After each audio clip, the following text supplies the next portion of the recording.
Have you ever felt like there's something more to life than what you're currently doing? Do you see the world differently than everyone around you? Do you ever dream of achieving big things but feel stuck? We're Tiffany and Sid, and we are the Cycle Breakers. Not long ago, no one believed in us. The people closest to me said I'd make a great receptionist. And mine completely abandoned me and left my life. We started our journey 5 years ago in a basement. Now, we live our dream life in the Smoky Mountains of Tennessee. But how did we get here? We saw a life that was much better than the one we were living. And broke through the blocks that hold most people back. Like self-sabotage, crippling self-doubt, and the fear of rejection.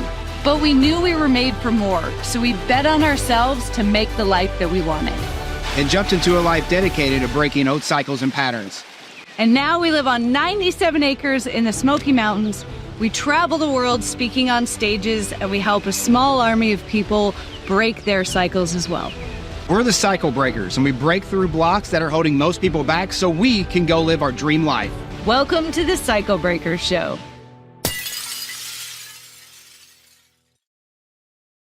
Hey, what's going on, everybody? I am Sid Clevinger, and I'm here with the one and the only Tony Whatley, and we're super excited to have Tony on the show today. Tony is an absolutely amazing podcaster. He's been doing it for years, but one cool thing about Tony is he's actually built out his dream life where he travels to different countries and runs events with his clients, which is like super cool. And I'm super excited to talk about not only what he does, but how he got there. And, as you all know, this show is all about, bringing in people to talk to them about how they broke the cycle of their old trauma, their old past, because they knew there was something better. And, this show is about talking to them about how they broke that cycle and started walking into their dream life. So Tony, welcome to the show.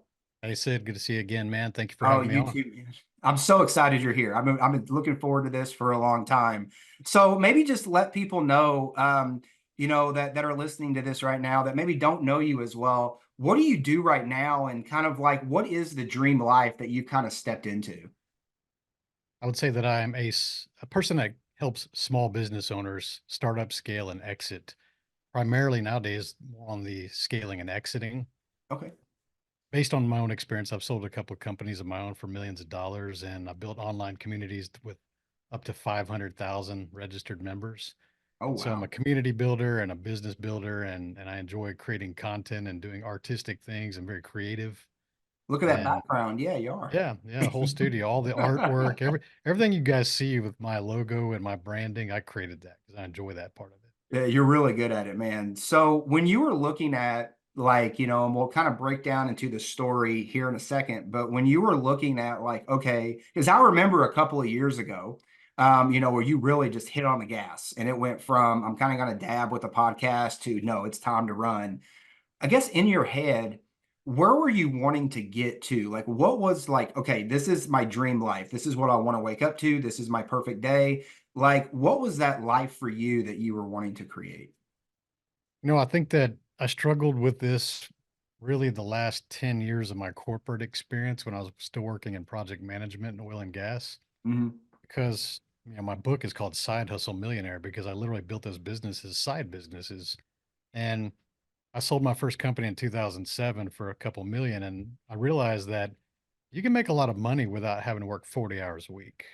And as funny as that sounds, is 2008 is when Tim Ferriss's book, 4 Hour Work Week, came out, like the year after I sold the company. And I read that book and I was like, exactly, this is what I was thinking. It's like he's talking about the same things he did. And it starts to disrupt this 40-hour work week belief that most people have. Even entrepreneurs most entrepreneurs think they should be working 80 hours. Or more. So here I was working sometimes 60, 80 hours in the oil and gas industry, sometimes offshore, sometimes in Africa, France, Italy, UK, all these different countries.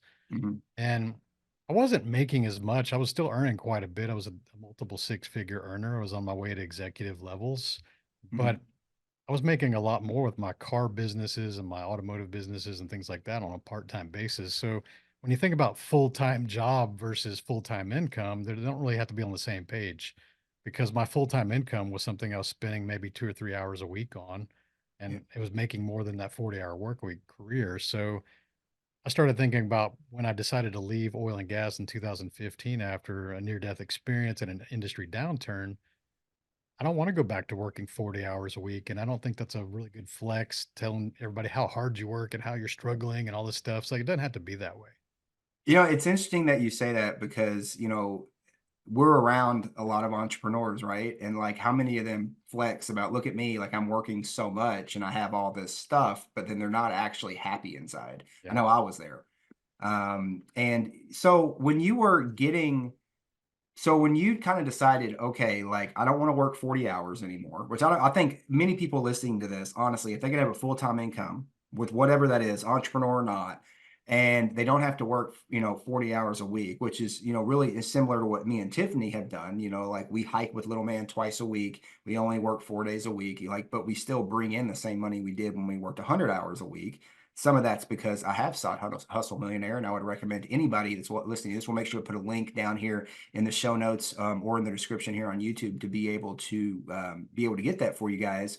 But were you at a point like where that was an obstacle? Were you ever at a point where that was an obstacle for you? Like, so where it just seemed like not being able to work 40 hours a week seemed impossible?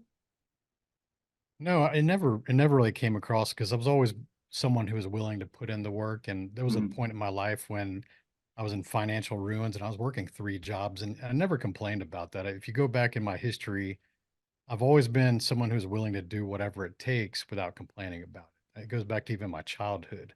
Yeah. And, sometimes the only answer you have is to put your shoulder into something and dig your way back out of a hole. And I've done that many times in my life. And so I'm okay with working hard and I've got a strong work ethic. But at some point, when you start to realize that your time and your happiness and your sanity is far more important than money and chasing money and thinking about money all the time, you start to value your time more. And after a near the death experience of, wrecked a car racing cars, I started realizing like that could have been my last day. And here I was still focused on, money and things like that. And I'm not saying to disregard money. Go make as much as you can, but don't ever sacrifice your peace of mind and your sanity and your happiness to do that.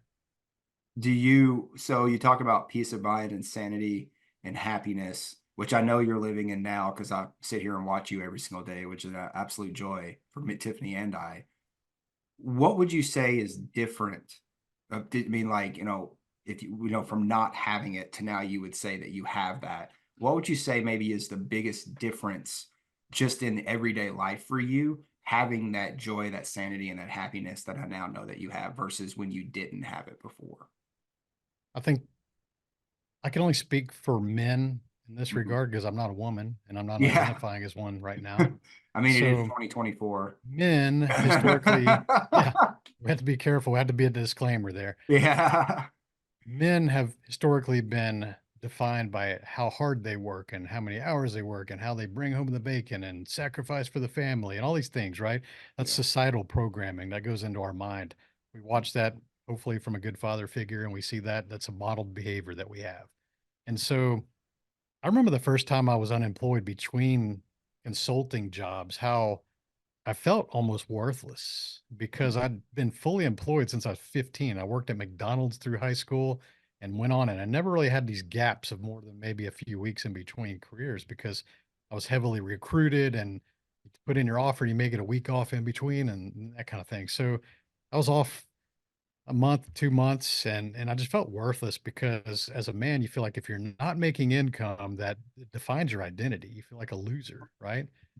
And that was a weird dynamic to go through to realizing that. And then I look at my bank account, I got plenty of money, and I'm like worried Yeah. about not having a job. Like Yeah. my mom would call, like, "Hey, how's the job search going?" Because Yeah. she grew up in the era, and I understood this that when our family was lacking money, which was often when I was a kid, there was a high stress, high tension situation in the household between my mom and dad. And so I kind of learned that not having money was like this horrific fear, and not having a job is what causes that. And so you start to carry those kind of beliefs into your adulthood and you don't understand why. It's your subconscious programming, it's society.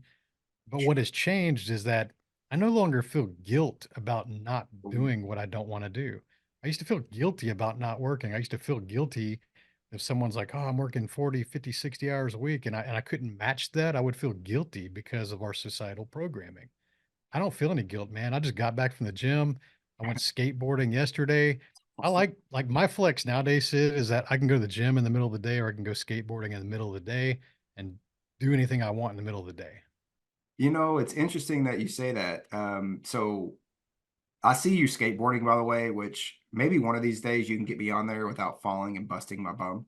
But it's interesting that you say that because, I cycle now. So I get on a bike and I, cycle. It's like part of my exercise. I look at that as health, Oh yeah. but I do it in the middle of the day. Yesterday I did it from 10 until 12. And I don't even think like it's like impossible for me to even think now, like going back to a 9 to 5 or going back to this. Like I look at it as a prison lifestyle of like, I have to show up at a certain time. The bell rings. I can go to lunch and I only have certain, you know what I mean? Like, I don't see that anymore. It's not even a part of the life. So I think it's really interesting that you say that because, when you get to the other side of things, it's almost kind of like you look back and you're like, what was I? Was that a cage I was in? Was I Cage is stupid. lost? Yeah, Stupid. it's Think crazy. And think about the corporate beliefs that we drag with us into entrepreneurship. Mhm. Business hours are 8 to 5, Sid. That Yeah. means we have to be on standby and be able to take calls and meetings between 8 and 5. And therefore, we cannot do anything for our personal lives between 8 and 5. That's a stupid societal belief, especially nowadays that we're on a world economy. It's Mhm. always 8 to 5 somewhere. Yeah. Sometimes I have clients in Europe, they're 6 hours ahead of me. So it's fit people in where they can fit, but understand that that rest of the time that you save by automations and using apps and using external people for your team, if you created time for yourself, don't backfill that free time with more bullshit work. Go do things you enjoy. I think one thing that I know you're really good at, and I definitely want you to kind of speak on a little bit. And you mentioned this when you kind of at the beginning here, where you're a community builder. And I personally know how good you are at building communities because I've been involved in some of the communities that you have built, and you are very, very good at that. What would you say, like, how did the relationships that you were able to, the new relationships that you were able to build, say with people, around you that, that were actual real relationships? How would you say maybe some of those relationships helped really build your support network and really help you, give you the ability to continually break the cycle that you might have previously been in, like you talked about with your parents. But like, how did those relationships help you just sort of stay, I hate to say stay motivated, but stay on track to know that this is where I want to go. And I know if I build out these types of relationships with more people, it's going to help me get there. It's a tough question. I think that as I've gotten older, for context, I'm 51, and Mhm. as I've gotten older, I would say I have a smaller circle of friends. Mhm. I have a bunch of acquaintances. You and I have thousands of acquaintances. Yeah. We have Facebook friends. We have people with clients, but people that know you like your deepest secrets or things like that, less than a handful, right? Sure. And so to me, I look at relationships not as much as an advantage. I want a win-win relationship. I think a lot of times people come into something and they recognize that someone's got a higher lever to pull. And so they want to get into that relationship for their own personal reasons. Mhm. And I think that's okay in I guess, a transactional relationship. Like if you were going to hire a coach or pay to get on a bigger stage, like those are transactionals. It's expected. That Mhm. leverage can catapult you into doing things that cost you money or some kind of investment. I get that. That's fine. But I'm very careful about people that just want to be friends or pretend to be friends because I've learned, and there's a lot of agendas. There's a lot of things going on in the background that you don't understand. And some of these people are really brilliant at manipulating people. And so they're Oh playing yeah. chess while you're thinking it's just innocent checkers, right? Yeah. Been And there. so you have to be really careful. And I don't like being a skeptic because by nature, I like to look at the good in people and I'm an optimist and I try to see the good in everyone. But my wife's the better filter and of calling out the bullshit and seeing that before I do. And we've been together 21 years and she's 100% accuracy rating on everyone she's ever called out. Aren't most women? I think so. They have that They're extra never sense. wrong, right? They Like, have that intuition that we don't. We like dudes look at each other and we go, "Hey, could I survive a fight with that guy or could I kick that guy's ass?" Right? yeah, Women just their sense goes, "Man, he's pretty creepy or something scary about that guy," and they just understand right away. They're kind of like dogs. Dogs can judge they character sniff pretty us well too. out. They sniff us out, man. Yeah, like it's like the older I get, the more I realize that Tiffany's right about a lot of things. So even if I don't see it logically, She will Just always be kind of, right about yeah, things. just blindly believe it and just trust, and just go. Like, that's funny. Yeah. Would you I say, don't know if it answered your question, but no, it it's did. Like, I yeah. wanted, because you talked about a smaller group of friends. And for me, a big part of breaking the cycle for me was, and I think for a lot of people, is I looked at it as this perception of power. The more that I have, the more people that I have around me, the more powerful or better that I am to the world. And it's a false, I believe, through my experience, and I think you kind of answered this in your answer Yeah. there, that it's a false belief that we have to be around the, big names of the world, but we have to be around all these people that like us. And it's like you said, like, we moved out here to the Smoky Mountains. There's our neighbors, man, are a mile away. So Yeah. it's just us out here. It's quiet. But with that, like, I've never been more at peace having, learning to love myself and be friends with myself. Because before, I found that I was doing all of these things. Like, I was buying the most expensive everything I could. I was this showman who was like, let me show you what I have, for the longest Yeah. time. And it was all because I hated myself inside. And I wanted to use all of that to kind of as insulation to protect me and numb me out from the true feelings of I hate you and the 85% of negative thoughts that I had going through my brain every single day. So I think your little comment there about it's a much smaller circle of people really hits home. And it hits home for me because I'm like, wow, like, that's so true. Because me and Tiffany, now you could count the real friends that we have. Like, I mean, I would consider you a friend, but I mean, like, it's a lot smaller than, say, like, when I reached out to you and I was like, I want Tony to do this show, you were the first person I thought of. Because it was like, I know Tony has the story. I know, I trust Tony. I believe in what he's doing. I know he's good at, you know what I mean? Like, I know he's walked this process. So it was, very easy. But when we had that, it was like a real, like, there was you know what I mean? Like, it wasn't like, well, is Sid out to do this or is Tony out to do that? It was like, No. no, I want to have a conversation with Tony because I know Tony is going to be great for the people that listen. So it was just this automatic understanding. And I think, like, you really hit the nail on the head there when you said, it gets smaller. I think it's just, I'm just expanding on that a little bit more for people who maybe don't understand that. Because 5 years ago, Tony, I would have not understood that at all. I would have said, yeah, I hear everybody say that, but I know, but like, with us living that, I think that just, shows Sure. it a lot more than just, you know what I mean? Like, I gotta have 100 friends because that just gets messy. No. It's you can build leverage through influence without being an influencer, right? And Oh, so that's good. Yeah. perfect examples, yeah, I built very large automotive communities with hundreds of thousands of members. Mhm. They weren't there because of me. They were there because I created a value and a place for them to hang out and collaborate and get discounts on car parts and learn how to become a better driver and make their cars faster. So it was all a value proposition for them. It didn't cost them anything. I knew that if I attracted enough eyeballs that I could generate revenue through advertising in front of their eyeballs. And that's how I did it. It's no different than how Facebook or Instagram does business nowadays. They get a lot of traffic. It's free. They throw ads in front of you. They make their money from that. So I got really good at understanding that it wasn't about me. I didn't have a big ego. I wasn't putting myself in the spotlight. In fact, I hid from all that shit. I just built a really good platform and I made sure that it was managed properly with the right people. Yeah. But here's where the leverage comes in. Let's Mhm. say that Chevrolet was like, hey, we got this new Corvette coming out. Would you like to be at the unveil and write the article for a major magazine? Like, yeah, absolutely. Because it wasn't just Tony Whatley.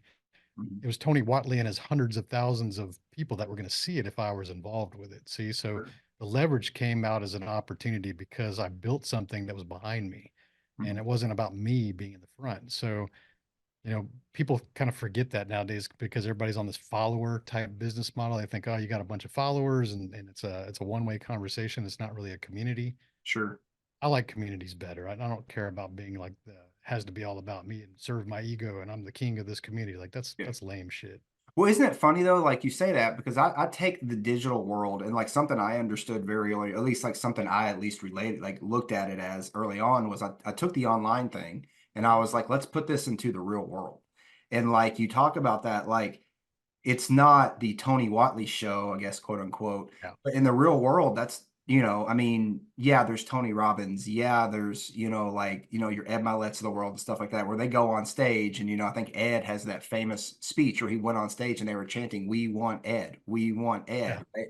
And I get that, but even I think they would say that like the thing that they love about the life they have is the closeness they have with their small communities Yeah. because that's really where life is. And I think now in 2024 as we're filming this, I feel like a lot of the society has lost touch, man. Like it's about, like you said, follower count. And Yeah. like you don't even know the names of probably 98% of those followers. You don't have a real connection with them. You're not talking with them every day. And like it's like this conversation here. Like I'm learning stuff, but I also have this energy exchange of being like, I'm really happy that I get to talk to Tony today. And I think a lot of people like have lost that because which gets them to self-isolate, which kind of goes back when you sold your company, you kind of touched on this a little bit because you said you lost your identity. Maybe tell people like, so you sold your company, and I mean, like, it could be a selling of a company, it could be breaking free from a traumatic relationship. Like in my eyes, that's kind of the same thing. You went through a massive change in your life where it was a big part of your identity. Yeah. Maybe talk a little bit about like what like when what was the feelings or like what was the emotions or like the things, maybe the lesson, not maybe lesson's a bad word, but maybe it was just kind of like what was the specific moment that you realized like, holy cow, like I need to make a shift. I just sold this company. And like where was that moment where you were like, okay, like whatever, that's like a bad moment, a dark moment, whatever, but like what was the moment when you were like, okay, like time to go, like time to go on to something else, time to walk into the something new?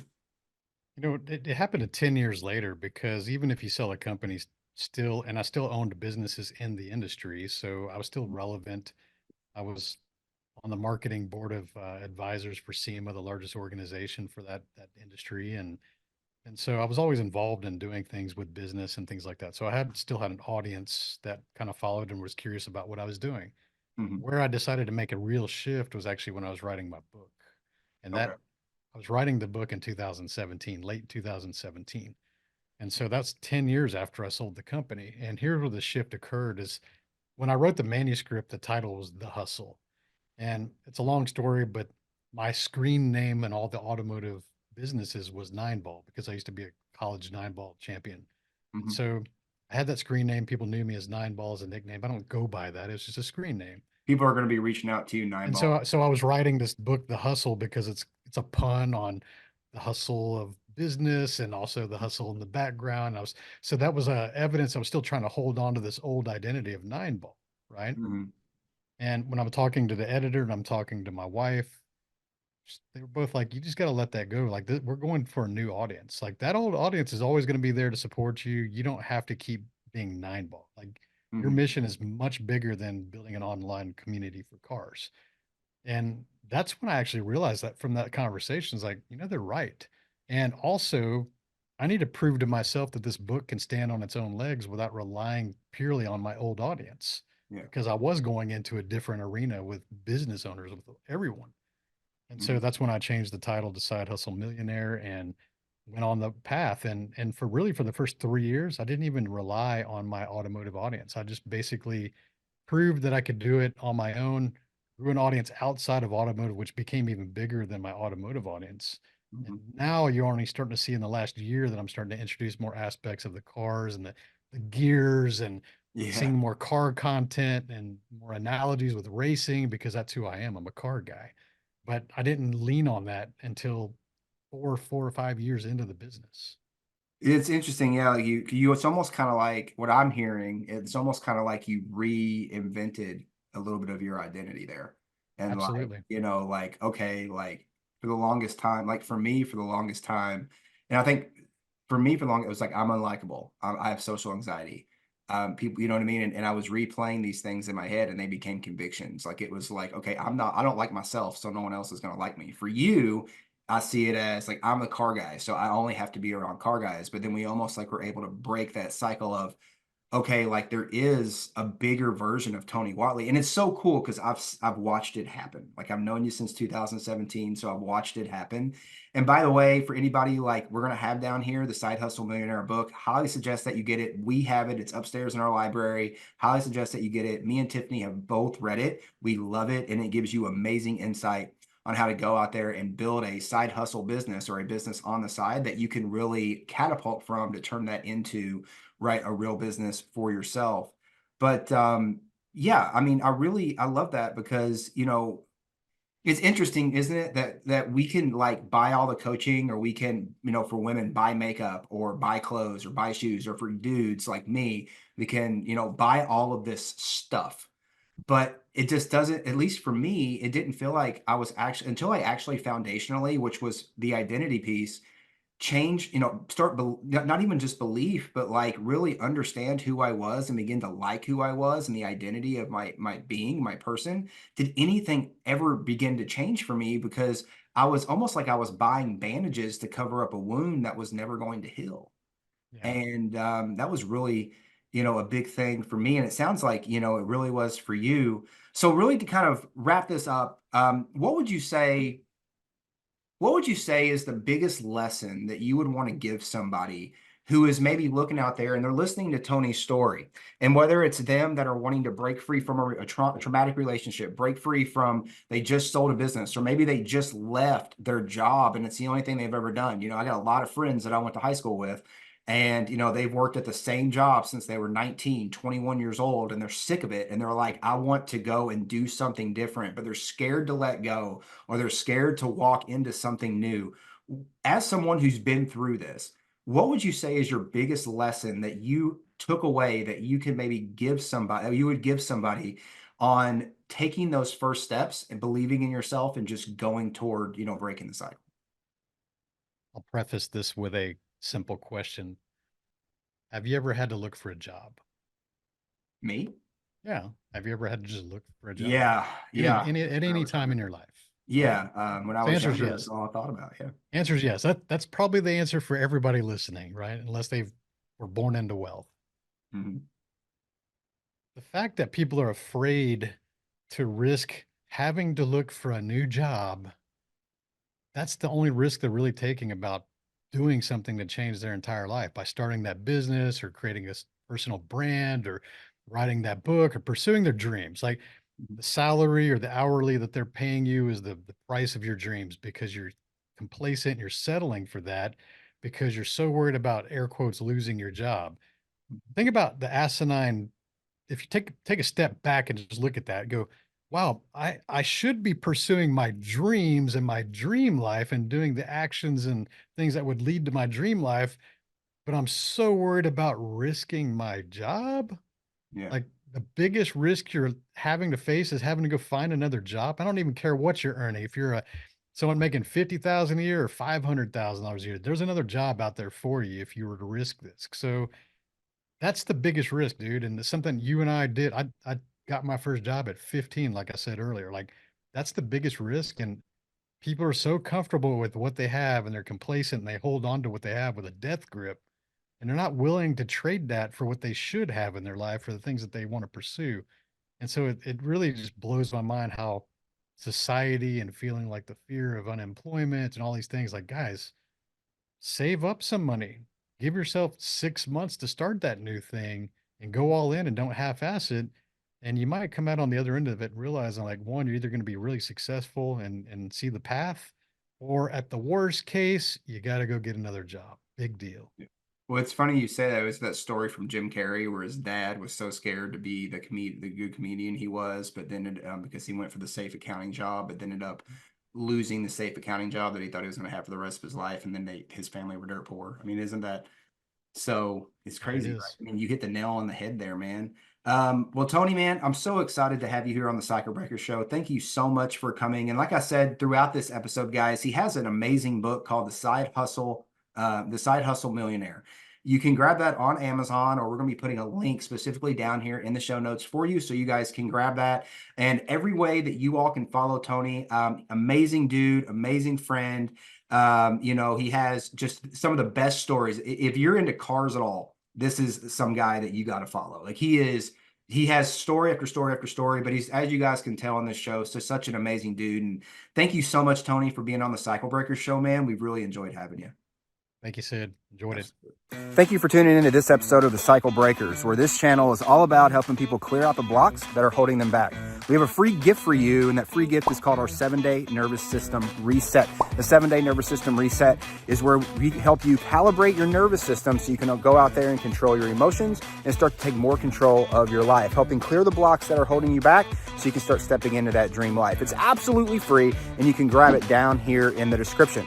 And remember, our friends, let's dare to heal.